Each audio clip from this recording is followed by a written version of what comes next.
Ce Jésus-là, beaucoup de gens vont dire, de ses 12 ans à ses 30 ans, qu'est-ce qu'il a fait? Alors plusieurs personnes vont aller prendre des théories, pas vérifiées, ce sont des théories. On va dire Jésus est parti apprendre de la magie en Égypte entre ses 12 ans et ses 30 ans. On va dire Jésus est parti chez un peuple qu'on appelait les Esséniens. Là, c'est le nom de l'histoire qu'on est en train de faire.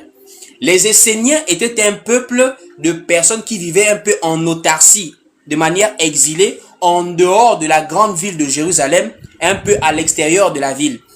Et c'était un peuple qui vivait d'une manière rigoureuse. Ils pratiquaient des rites particuliers, à l'exemple des pratiques de la magie.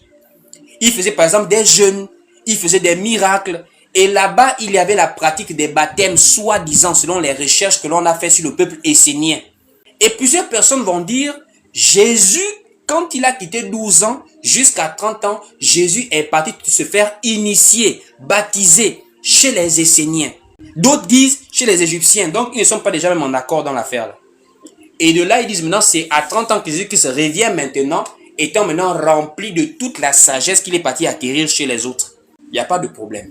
De 12 ans à 30 ans, on n'a pas marqué sa vie dans la Bible. Mais, nous connaissons la vie de Jésus. Pourquoi? C'est parce que Jésus n'est pas un hasard qu'on étudie dès le moment qu'il naît.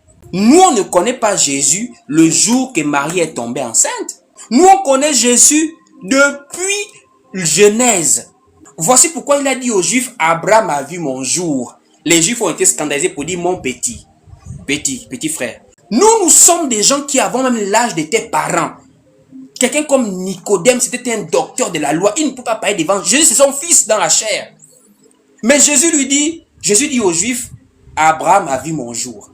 Bon, les Esséniens, les Égyptiens, comment Jésus peut aller acquérir la connaissance là-bas alors que lui-même, dans le plan prophétique, spirituel, métaphysique, il a vu Abraham. Abraham a vu Jésus. On se pose la question. Dieu est venu visiter Abraham. Il faut maintenant bien comprendre quand Jésus dit Abraham a vu mon jour. Il y a deux grands passages. Il y a le passage du livre de Genèse chapitre 14, Melchisédek. Or, Melchisédek est décrit comme étant le roi de Salem.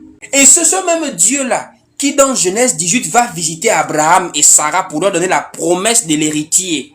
Donc Jésus, on ne le connaît pas qu'ici dans les évangiles. Jésus est connu depuis.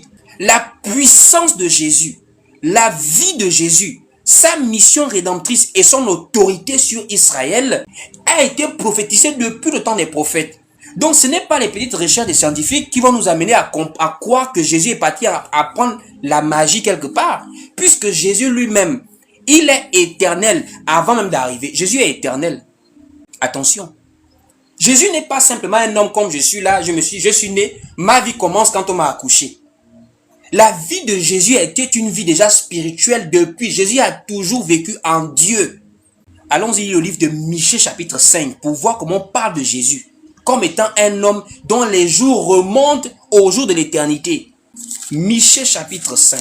Michée chapitre 5 dès le verset 1er.